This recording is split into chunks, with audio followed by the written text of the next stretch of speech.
Good morning साथियों, मैं doctor Sangeeta Nagarwal, government college Bandikui से। आज हम इतिहास विषय के एक महत्वपूर्ण सब्जेक्ट को सामने लेके आए हैं। वो है सुभाष चंद्र बोस। सुभाष चंद्र बोस। देखिए, इनके प्रारंभिक जीवन के बारे में हम पिछले वीडियो में चर्चा कर चुके हैं। आज हम चर्चा करेंगे कि सुभाष चंद्र बोस का भारतीय राजनीति में कैसे प्रवेश हुआ और भारतीय राजनीति में इनकी क्या भूमिका रही। तो देखिए, हम पहले ही बता चुके थे कि सुभाष चंद्र बोस के पिता जानकी नाथ बोस का सपना था कि सुभाष चंद्र बोस ICS की परीक्षा पास करें और इस विषय पर सुभाष चंद्र बोस का अपने पिता से वाद विवाद भी हुआ। अंत में सुभाष ने निर्णय लिया कि वे ICS की परीक्षा में बैठेंगे और ICS की परीक्षा उत्तीर्ण करके दिखाएंगे।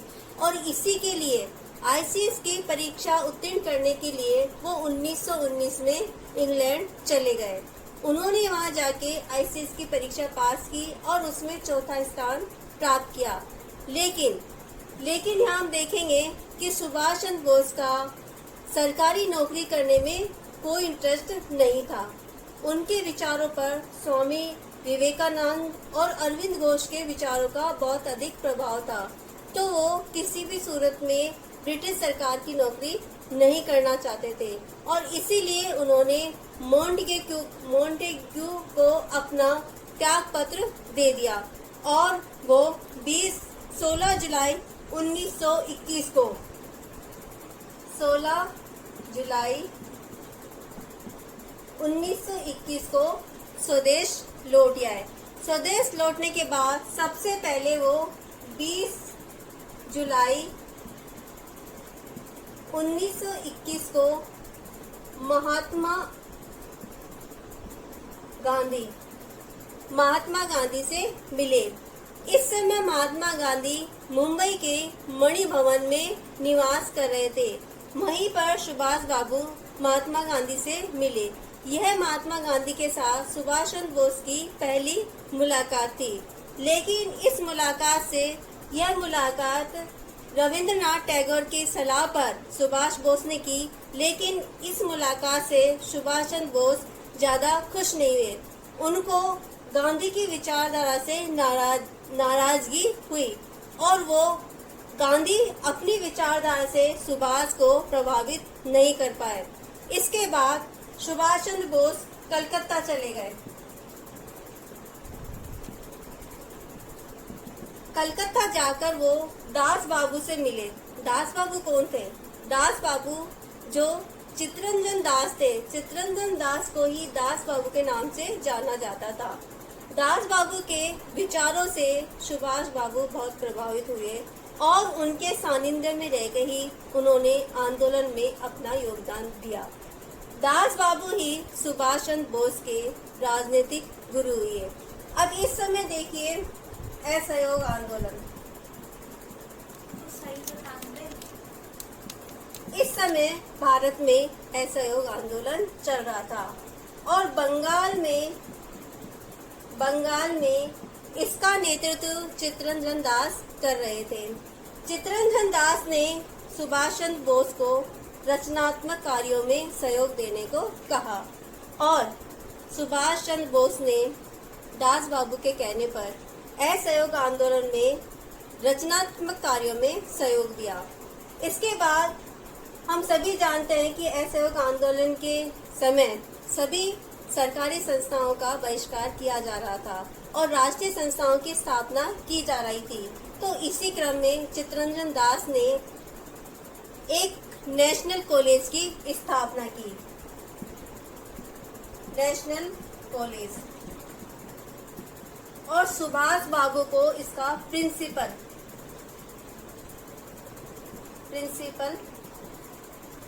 बनाया। लेकिन इसी समय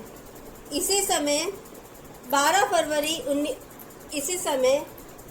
फरवरी 1922 को 5 फरवरी 1922 को चोरा चोरी हत्याकांड गोरखपुर में हुआ, जिसके कारण गांधी ने 12 फरवरी 1922 को असहयोग आंदोलन को स्थगित कर दिया।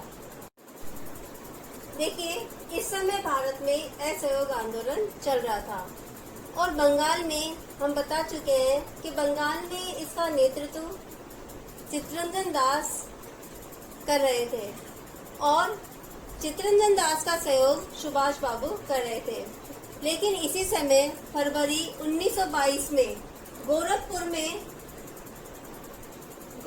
में चोरा चोरी घटना हुई और इसी के परिणाम स्वरूप गांधी ने 12 फरवरी 1922 को इस आंदोलन को स्थगित कर दिया। यह वह समय था जब यह आंदोलन अपनी चरम परिणति पे था और लगभग सफलता मिलने ही वाली थी।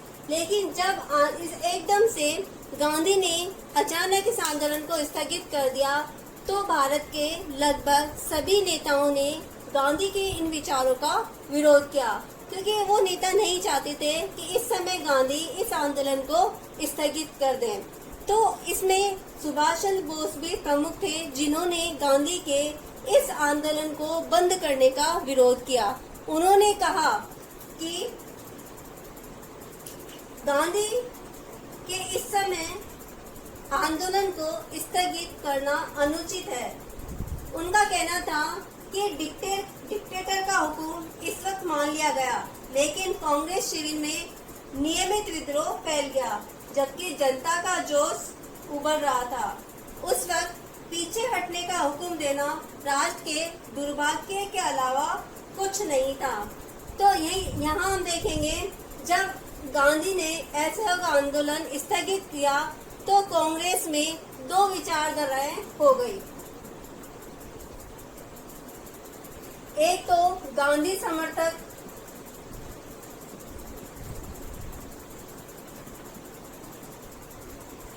दूसरी विचारधारा के जनक थे चित्तरंजन दास।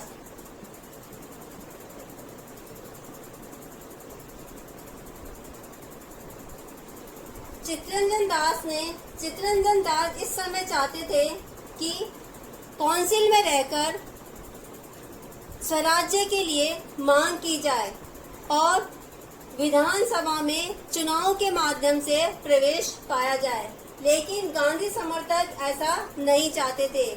अतः चित्तरंजन दास ने कांग्रेस से अलग हटके स्वराज्य पार्टी की स्थापना की।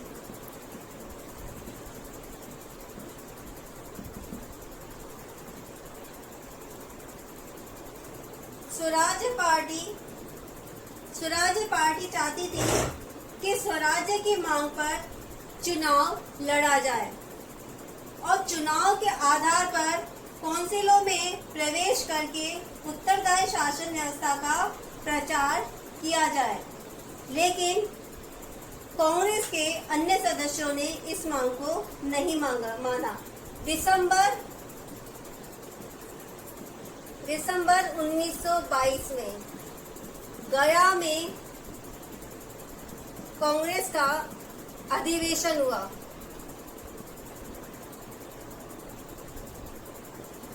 और इसकी अध्यक्षता कर रहे थे चित्तरंजन दास बाबू।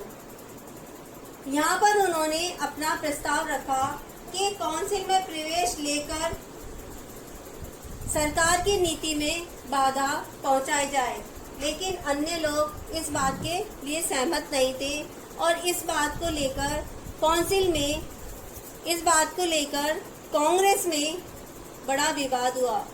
और जब चित्तरंजन दास बाबू कांग्रेस के अन्य लोगों को अपने पक्ष में नहीं ला पाए तो उन्होंने कांग्रेस से त्यागपत्र दे दिया और अपनी एक नई पार्टी स्वराज्य पार्टी का गठन किया।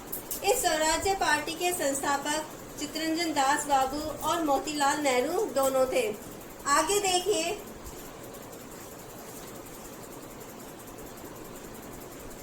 इन्होंने विधानसभा के अंदर से अंग्रेज सरकार का विरोध करने के लिए कोलकाता महापालिका का चुनाव जीता। दास बाबू कलकत्ता के महापौर बने और सुभाष बाबू महापालिका के प्रमुख कार्यकारी अधिकारी बने। अब देखिए, कोलकाता महापालिका का पूरा ढांचा और काम करने का तरीका सुभाष बाबू ने बदल दिया। कलकत्ता के सभी रास्तों का अंग्रेजी नाम बदलकर भारतीय नाम दिए गए और स्वतंत्रता सेनानियों के परिवारजनों को सरकारी नौकरी दी गई। इस तरह से सुभाष देश के महत्वपूर्ण युवा नेता बन गए। अब देखिए इनकी कारावास यात्रा। कारावास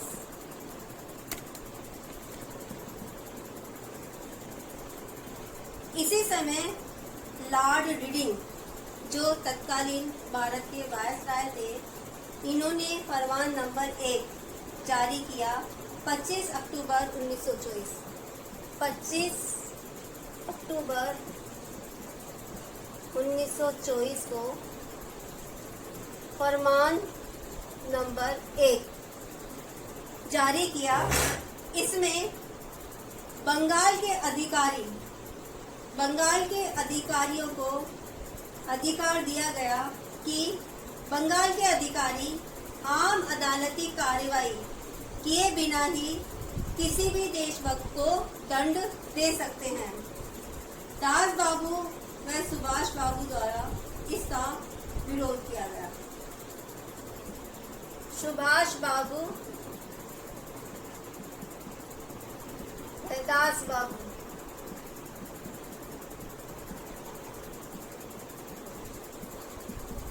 विरोध। इसी कारण ब्रिटिश अधिकारियों ने इनको बंदी बना लिया और बंदी बनाकर इन्हें पहले अलीपुर जेल में रखा गया, उसके बाद बरहामपुर जेल में और इसके 2 महीने बाद इन्हें मांडनगढ़ जेल में भेज दिया गया। लेकिन 1927 को सुभाष चंद्र बोस का स्वास्थ्य खराब हो गया और इसके कारण उनके फेफड़ों में खराबी हो गई और उनका लगभग 40 पाउंड वजन कम हो गया। बाध्य होकर ब्रिटिश सरकार को सुभाष चंद्र बोस को रिहा करना पड़ा। अब इसके बाद देखिए, ये घटना है 1927 की। अब अपन चलते हैं 1927 से आगे 1928। 1928 देखिए, यहाँ पर 1927 के अंत तक ब्रिटिश सरकार ने भारतीय संवैधानिक गतिरोध को दूर करने के लिए एक साइमन कमीशन का गठन किया था और ये साइमन कमीशन 3 फरवरी 1928 को भारत आया था। अब इसमें देखिए, साइमन कमीशन ये 7 सदस्यों का एक कमीशन था और इन 7 सदस्यों में ये 7 सदस्य ब्रिटिश अधिकारी थे। अब इसका लगभग सभी भारतीयों ने इस कमीशन का विरोध किया और इस विरोध का मुख्य कारण था कि इस कमीशन के सभी सदस्य अंग्रेज थे और इसमें एक भी भारतीय नहीं था। 7 सदस्य अंग्रेज, 7 सदस्य अंग्रेज थे। इसलिए जब ये कमीशन भारत आया तो जगह जगह काले झंडे, हड़ताल, प्रदर्शन और साइमन गो बैक के नारों से इस कमीशन का विरोध किया गया। यह कमीशन लाहौर पहुंचा। यह कमीशन लाहौर पहुंचा और लाहौर में देखिए, लाला लाजपत राय के नेतृत्व में एक बड़े जुलूस के माध्यम से इस कमीशन का विरोध किया गया। इसी समय सैंडर्स जो एक अंग्रेज थे, इन्होंने इस जुलूस पर लाठी चार्ज किया और इस लाठी चार्ज में सैंडर्स की लाठी लाला लाजपत राय को लगी। लाला लाजपत राय सैंडर्स की लाठी से घायल हो गए और इसके कुछ दिनों बाद ही लाला लाजपत राय की मृत्यु हो गई। तो भारतीय लोग सैंडर्स के इस कृत्य से बहुत अधिक नाराज थे और उन्होंने इसका बदला लेने के लिए क्रांतिकारी, जिसमें भगत सिंह, सुखदेव और राम प्रसाद,